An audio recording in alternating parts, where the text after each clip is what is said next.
This is Filoli. For hundreds of thousands of visitors a year, it is the embodiment of the American dream.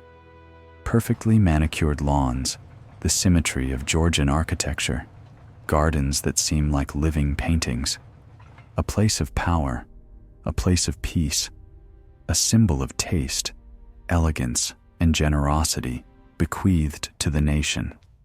This is the official story, the one the guidebooks tell. But stone has a different memory. What if I told you that this paradise was built on the lungs of dying miners? That every brick in this wall was paid for by a monopoly that held an entire city hostage? This oasis of harmony is a monument to a man whose business acumen was ruthless and whose cruelty was legendary. His name was William Bourn II. Newspapers of the early 20th century did not mince words, calling him a robber baron, a man who inherited a gold vein and turned it into an industrial empire, a man who controlled not only the gold beneath the ground, but also the water flowing from San Francisco's taps. He saw the world as a battlefield where the one who knows no mercy wins. And here is the main paradox. This very man, having built his indestructible fortress, gives it a name composed of his personal credo, Filoli. Fight for a just cause, love your fellow man, live a good life. Fight for a just cause when your workers are suffocating on quartz dust 1,000 meters deep. Love your fellow man. By blackmailing a city with price hikes on the water it cannot survive without. This house is not just an architectural masterpiece. It is a manifesto, a statement from a man who reached the top of the world and decided to rewrite his own history, to carve it in stone as he wanted it to be remembered. He built a perfect world, protected from fire, earthquakes, and the wrath of man. He created a perfect garden where nature submitted to his will. He conceived this palace as the cradle for his dynasty, which was to rule California for centuries, but he failed to consider one thing. The greatest strive for order always breeds the greatest chaos, and the strongest walls are powerless when the enemy is fate itself. He got everything he wanted, but his greatest creation, his Filoli, became not a symbol of his triumph, but a silent witness to his most crushing, most personal failure. To understand Filoli, one must go underground, to a depth of 3,400 meters, into the darkness where the air is thick with heat and rock dust, and the sound of steel drills seeps into your bones.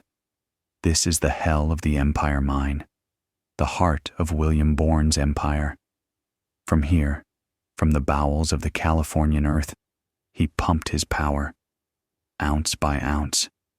During his reign, this mine produced 5.8 million ounces of pure gold.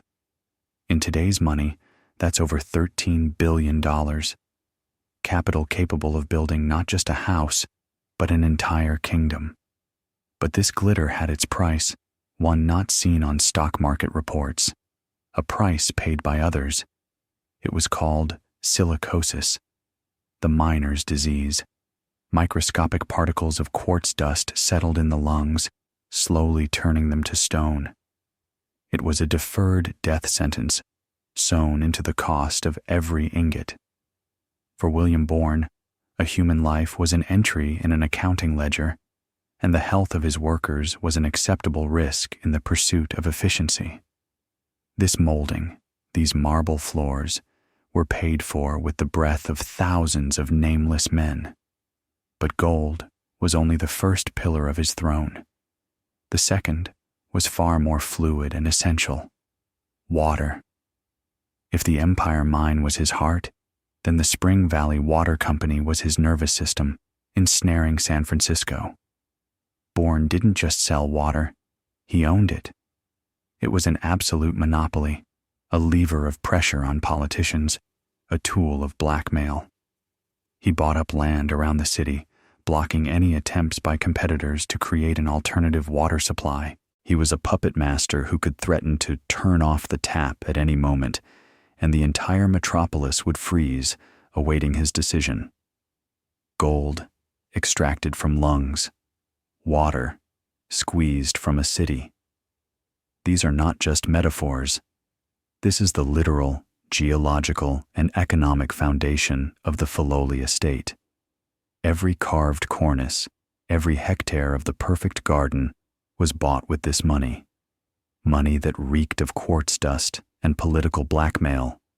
And soon, all of this unrestrained, brutal power would be directed toward a single goal: to create a place of absolute order and eternal beauty, as Bourn's old world turned to ash. April 18th, 1906. At 5:12 in the morning, the ground beneath San Francisco ceased to be solid. It bucked and rolled in waves, tearing apart streets and throwing buildings from their foundations. The city, built on gold and hubris, began to unravel at the seams. And then came the fire. For William Bourn, this wasn't just a news headline. It was a personal apocalypse. His luxurious mansion on Webster Street, the symbol of his status in the city, was wiped from the face of the earth. In an instant, he, the man who controlled the flows of gold and water, found himself powerless against the elements. From these ashes and chaos, an obsession was born. He would never be vulnerable again. He would build a fortress, not a house, but a fortress, of brick, steel, and concrete, far from the madness of the city, far from the crowds that hated him, far from the fire. He would build a world that answered only to him. The choice of location was not dictated by romance. It was pure strategy. He retreated to lands he already owned, the vast holdings of his Spring Valley Water Company in San Mateo County. From there, on the hills, the view wasn't just of a beautiful landscape. He could see his empire, the Crystal Springs Reservoir, the source of his power over San Francisco. He was building his castle on the very border of his kingdom. And then, the statement. The house had to speak, and it had to speak the language of power. Bourn hired the city's most fashionable architect, Willis Polk, and gave him a task filled with arrogance. He didn't want to build in the California style. He chose Georgian, stern, aristocratic, symmetrical. It was the architectural language of the Old English nobility and the financial dynasties of the East Coast. It was a challenge thrown across the entire continent. The Vanderbilts and the Astors could build their palaces in Newport, looking out at the Atlantic. He, William Bourn, the descendant of Irish immigrants, would build his palace here, at the western edge of the world, and it would be in no way inferior to theirs. With his house, he was essentially saying, I am not just rich, I have taste, I have history, and my dynasty, unlike your degenerate clans, will be eternal. Willis Polk was commissioned to create California's answer to Versailles and Blenheim, an unshakable, eternal monument. He envisioned a citadel that would laugh at fire and earth, but he did not yet know that his first and greatest battle for this eternal home would begin before the first brick was even laid, a battle with the California land itself. Construction began, and the first war that William Bourn and his architect Willis Polk declared was not against competitors or politicians. It was declared on the planet itself. The Californian land, treacherous and unstable, remembered the earthquake of 1906, and Bourn was obsessed with the idea that the next one shouldn't even scratch the walls of his new home. On the engineers' drafting boards, a titanic struggle unfolded. How to erect a massive brick building, a symbol of strength and eternity, in one of the most seismically active zones in the world. Traditional methods wouldn't work here. Under the force of the elements, brick turns into deadly shrapnel. A different approach was needed, The solution came from the world of skyscrapers and industrial buildings, but it was absolutely revolutionary for a private residence. Beneath the elegant Georgian facade, under the red brick and white trim, Polk designed a hidden skeleton, an invisible frame of steel and reinforced concrete. This was an architecture born of fear. Every beam, every truss, every ton of poured concrete was an insurance policy against chaos. The house was designed not as a single monolith, but as a structure capable of breathing and moving with the earth, absorbing the energy of the tremors. While other wealthy men were building frivolous wooden palaces, Bourn was building a bunker disguised as an aristocratic estate. Filoli is a monument to paranoia, embodied in engineering. It is a house built with catastrophe in mind. It was designed to survive the next big one, which, as everyone knew, was only a matter of time. Bourn challenged geology. He created his own artificial stability on land that was inherently unstable. He won this battle with the tectonic plates. But while his engineers were taming the earth, he himself faced another, no less furious war: the war for water. To create a perfect English garden in the dry, sun-scorched climate of California is not just a challenge to nature. It is an act of colossal arrogance. It requires water. Not just a lot, but an absurd, unthinkable amount of water. And therein lay the greatest irony of William Bourn's life. The man who held the taps of all San Francisco in his hands, whose power was built on the control of water, now faced the same problem as the simplest farmer. For his personal paradise to bloom, he needed to supply it with water. And he, the president of the Spring Valley Water Company, couldn't just run a pipe from the city mains. That would have been too simple and too public. His solution was the same as always: to create his own independent system. On the Filoli estate, he built an entire network of reservoirs, pumping stations, and complex irrigation systems. He created a miniature replica of his business empire, only this time it served not a city of 1 million people, but the 16 acres of his personal gardens. This micro-conflict over water for his lawns was a mirror image of the macro battle he was fighting, and losing, at that very same time. The city of San Francisco, tired of his monopoly, was advancing a grand project: the construction of a dam and reservoir in the Hetch Hetchy Valley in the Sierra Nevada mountains. This was a death sentence for the Spring Valley Company. Bourn fought fiercely, using all his money, connections, and political influence. He hired the best lawyers, published furious articles calling the project a barbaric destruction of nature.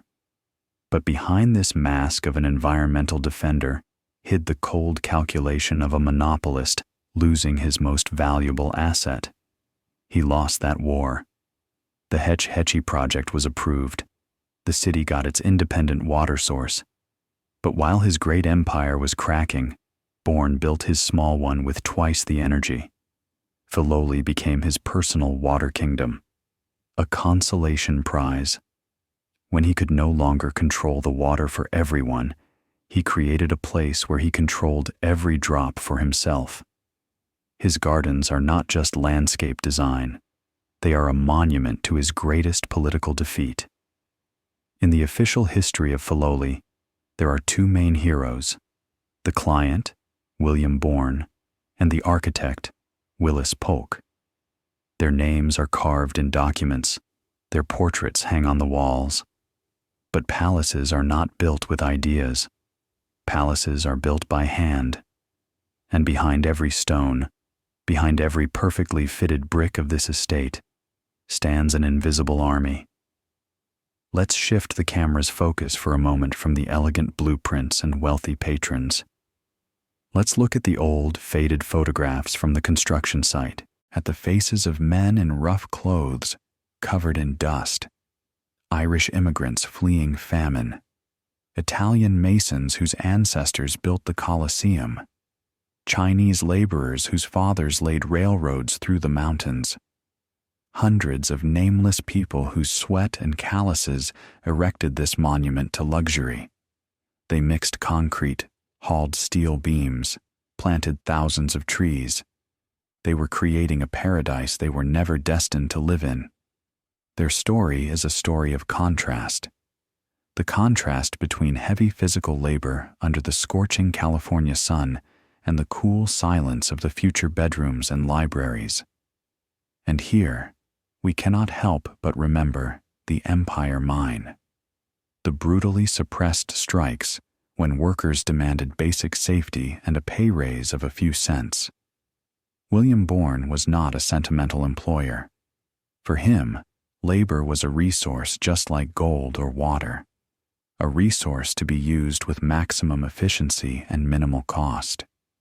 History is silent on how much the builders of Filoli were paid. But the main question remains: were their conditions here, in the fresh air, fundamentally better than those of the men dying in the dark mine shafts? Or were they just different links in the same ruthless chain? The miners extracted the gold. The builders turned that gold into walls. But both were merely instruments in the hands of a man whose will and ambition shaped this landscape. Filoli is not only a monument to one man's wealth, it is a silent memorial to the labor of hundreds whose names history chose to forget. 1915. While the first bulldozers were leveling the ground for the future estate, thousands of miles away, on the fields of Europe, cannons thundered. The Great War, later called the First World War, was pulling entire empires into its vortex. For William Bourn, a man accustomed to total control, this was a new, unfamiliar enemy, an enemy that could not be bought, intimidated, or defeated in court. In archival footage, we see the walls of Filoli rising, a symbol of order and stability. But if we superimpose the newspaper headlines of the time, the picture changes. The Battle of the Somme, thousands dead at Verdun. Germany declares unrestricted submarine warfare. The chaos of the wider world began to seep into Bourne's personal universe. The war created shortages. Steel, copper, even cement. Everything went to the war effort. Prices skyrocketed. Ships that once brought marble and luxury goods from Europe now transported soldiers and weapons. The project, which was supposed to move with machine-like precision, began to slow down. But the main problem was people. With America's entry into the war in 1917, thousands of young, strong men, that same invisible army of builders, went off to the front. Finding skilled masons, carpenters, and electricians became almost impossible. The Filoli construction site, conceived as an impregnable fortress, found itself defenseless against a global conflict. For Bourn, this was a harsh lesson. He could control a city's water supply. He could suppress strikes. He could challenge the very land itself. But he could not stop a world war. His personal project to create a perfect world collided with a brutal reality. The world was not going to wait for him to finish his palace. That distant thunder from across the ocean became the first omen that even the highest walls and the thickest wallets cannot protect from the fundamental chaos of life. If the Filoli house was a fortress built from the fear of chaos, then its gardens became a philosophical treatise on the nature of control. To bring his vision to life, William Bourn invited not just a gardener, but an artist and a thinker, Bruce Porter, and the task he set before him was godlike: to take the wild, untamed California landscape and impose a perfect, man-made order upon it. The gardens of Filoli are not just decoration. They are a meticulously directed performance. Porter did not try to imitate nature. He edited it, improved it, and subjugated it to his will. He created a series of perfect open-air rooms, each with its own character, its own geometry, its own palette. Moving from one room to another is a journey through different states of harmony. There is not a single accidental bush, not a single tree that grew of its own accord. Everything, from the height of the hedge to the color of the petals, is subject to a single design. The central element of this philosophy was the walled garden, a sanctuary within a sanctuary, a fortress within a fortress. Inspired by classical Renaissance gardens, it was conceived as the most personal, most intimate space. High brick walls cut off the outside world, its noise, its imperfection. Inside, perfect symmetry, the quiet splash of a fountain, the fragrance of roses. This was the quintessence of Bourne's dream, to create a closed ecosystem of absolute beauty, completely isolated from unpredictable reality. It was an attempt by man not just to tame nature, but to rewrite its laws, to create the illusion of eternal spring, of eternal harmony. The gardens of Filoli are a brilliant set concealing a fundamental truth. Beyond the perfect lines of the hedges, the wild, uncontrollable world continued to stretch out. Bourn could trim a yew tree, but he could not clip the wings of fate.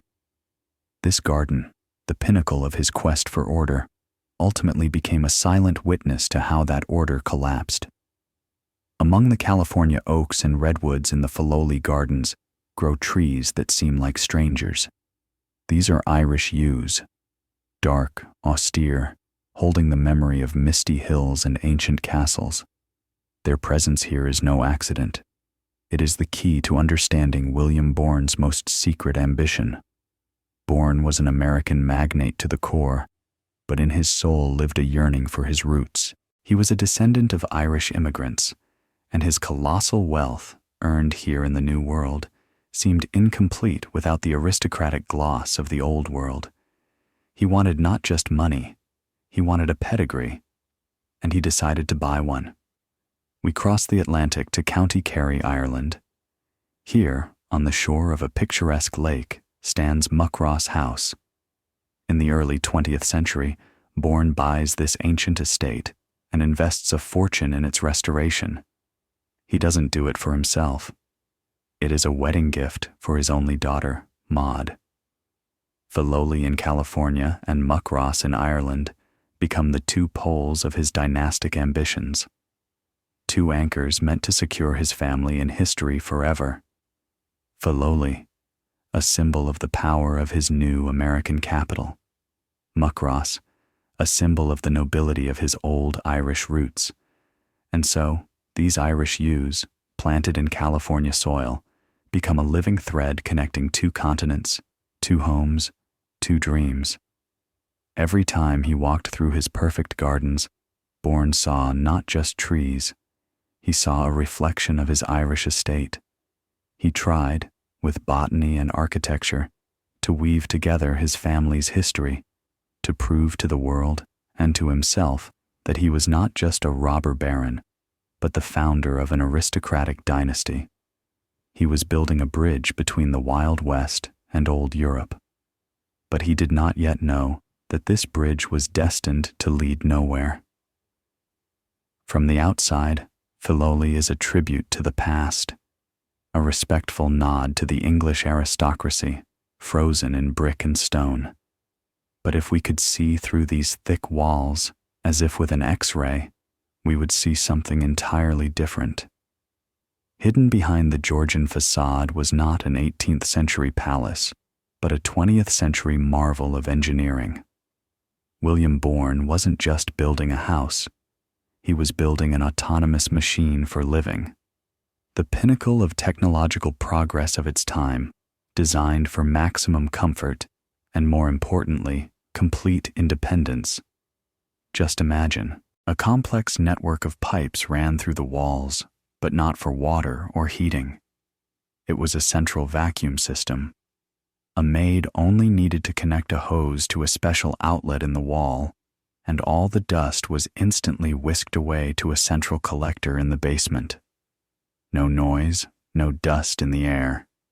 Cleanliness, elevated to an absolute. The estate had its own telephone exchange. Bourn could contact any room, the gardener's house, or the garage, without going through the public city line. It was his own private, secure network, his nervous system, stretching throughout the entire estate. And most importantly, power. Bourn, who controlled the light and heat in San Francisco, had no intention of depending on his own company, let alone someone else's. He built Filoli its own power plant. If the electricity went out across the entire state, the chandeliers in his house would keep shining, the pumps and refrigerators would keep running. All of this, the central heating, the water filtration system, the gigantic boilers, was hidden from view, tucked away in basements and service rooms.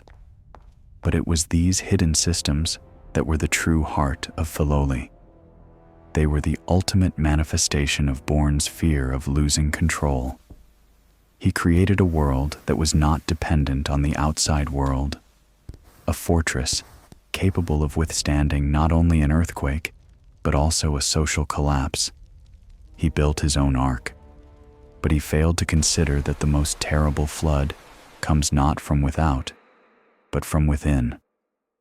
There comes a point when words become powerless, when the scale of ambition can only be measured in the cold, merciless language of numbers. Let's try to understand Filoli in exactly that way.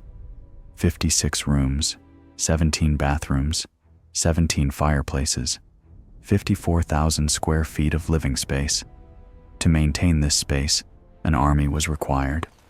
40 to 50 servants, gardeners, cooks, maids, footmen, chauffeurs. An entire village, living for the comfort of a single family of 3. 16 acres of formal gardens that demanded constant attention. And water, an incredible amount of water. In the conservatory and greenhouses, flowers were grown to decorate the house. 50,000 cut flowers a year. Fresh bouquets in every room, every day. The wine cellar was designed to hold 10,000 bottles, a collection capable of surviving any prohibition and any siege. The master bathroom was fitted with faucets coated in 24-karat gold, not gold-plated, coated in pure gold, mined from his own mines. Over 200 windows. It took the staff several weeks to wash them all. 5 miles of roads built within the estate. The cost of construction in 1917, about $1 million. Today, that's the equivalent of almost $30 million.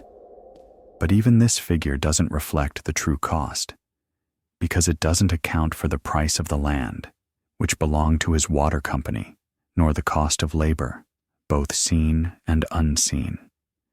These numbers are not just statistics, they are a code, a cipher that reveals the essence of Bourne's wealth. It was so vast that it became an abstraction. It could only be measured in absurd, almost unimaginable quantities. This was power capable of bending reality, of buying beauty in bulk, and of building monuments that were meant to shout of their greatness through the centuries. So, the construction is complete. The camera slowly pans across the perfect, symmetrical facade. Brick the color of red Californian earth, white columns, a flawless roof, everything in its place. A complete, absolute, almost frightening order. This is William Bourne's moment of triumph. He has won. He has conquered the land, conquered chaos, conquered his enemies. He has created his perfect world.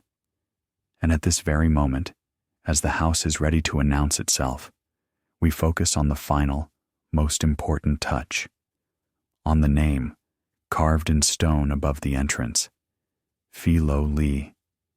Not a family name, not a place name, an acronym, a credo, his personal manifesto meant to explain to everyone, posterity and contemporaries alike, why all this was created. fight for a just cause, love your fellow man, live a good life.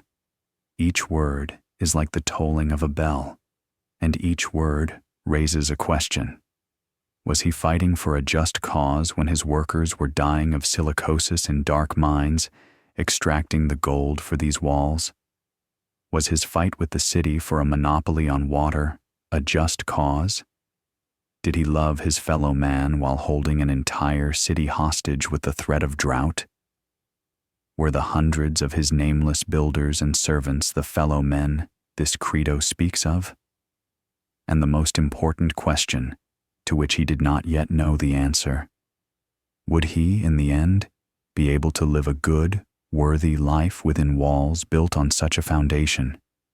Could this palace, born of ambition, fear, and ruthless capital, ever become a true home?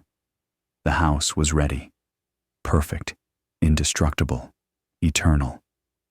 But it is from this moment that the real story begins. The main conflict, which will unfold not on a construction site or in courtrooms, but within these flawless walls. The conflict between a man who thought he had built everything and fate, which was just beginning its game.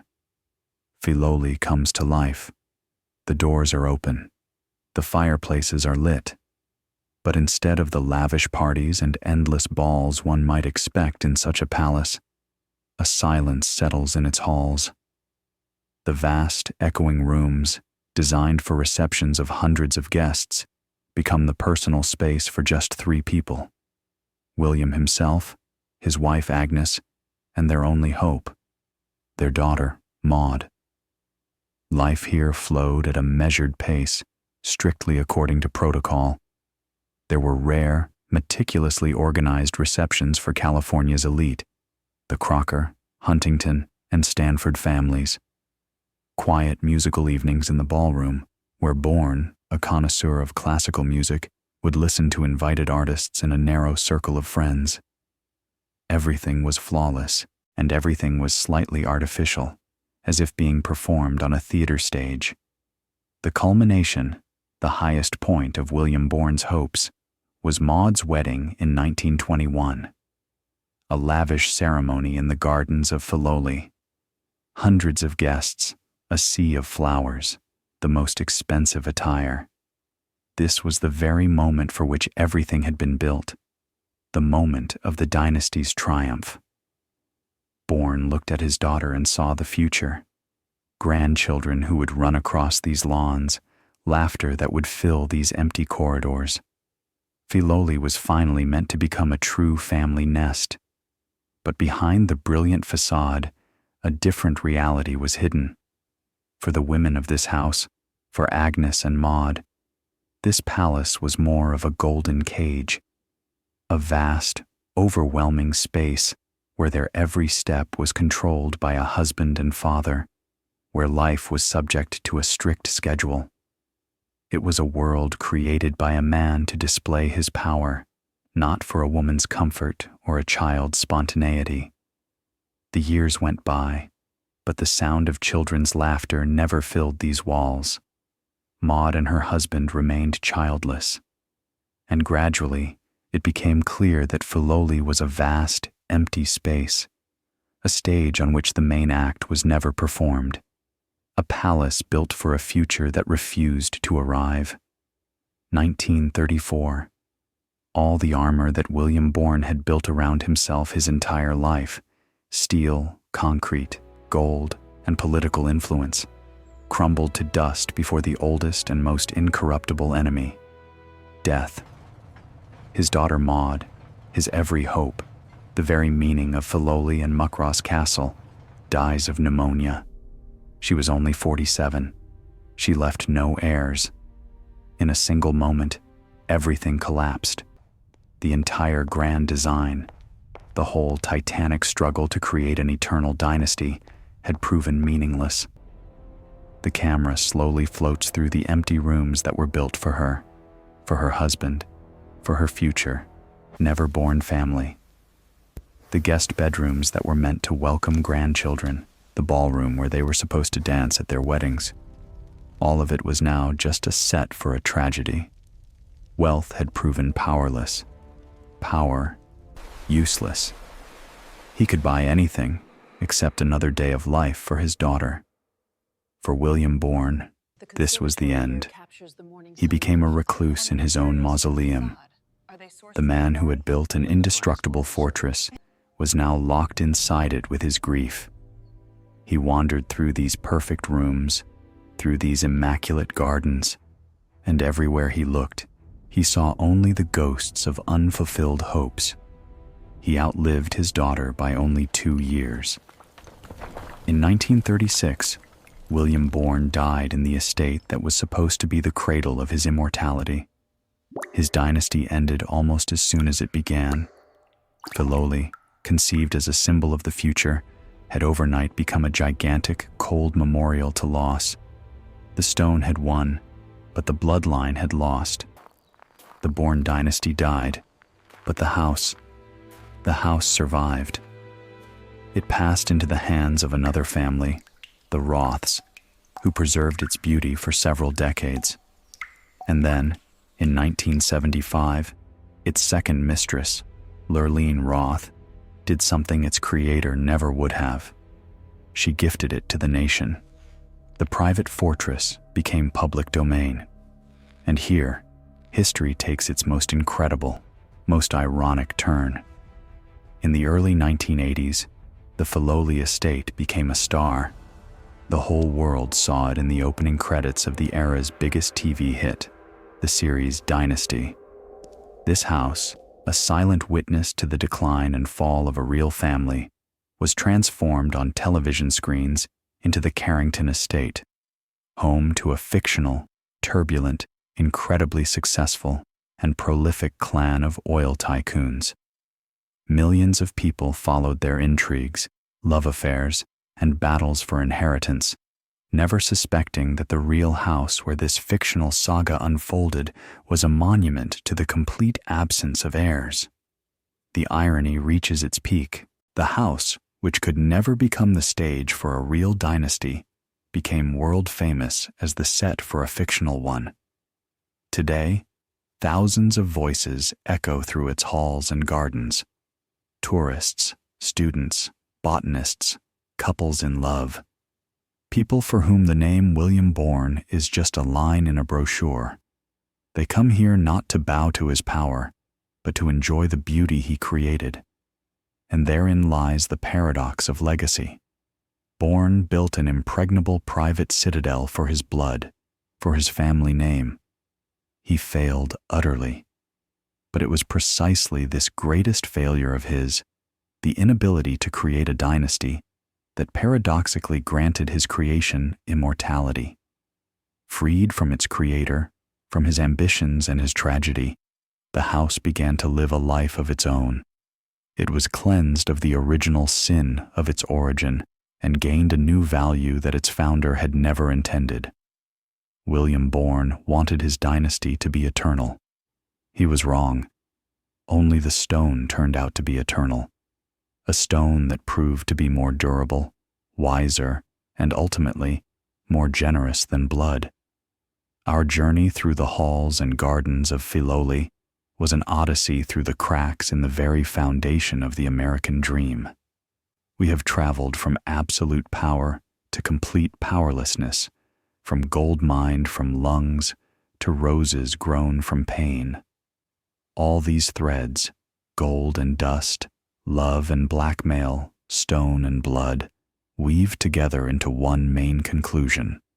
We think we are building monuments to our own will, that we can embed our ambitions, our fears, our creed into brick and steel. But Filoli teaches us the opposite. The greatest creations do not obey their creators. They live their own lives, acquiring meanings we never foresaw. The stone always outlives the design. William Bourn built a fortress for a dynasty and got a stage for a Hollywood drama and a museum for the entire world. He wanted to lock history within its walls, but history itself threw them wide open. Can beauty be separated from the price that was paid for it? Do we have the right to admire a garden, forgetting the miner whose life became its soil? And what, in the end, is a true legacy? The indestructible walls we build for ourselves, or the doors that history, against our will, opens for everyone? The answer to this question is not carved in the stone of Filoli.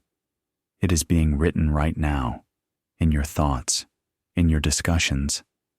Share them in the comments below. If this investigation made you think, your like and subscription will be the best sign that stories like these need to be told.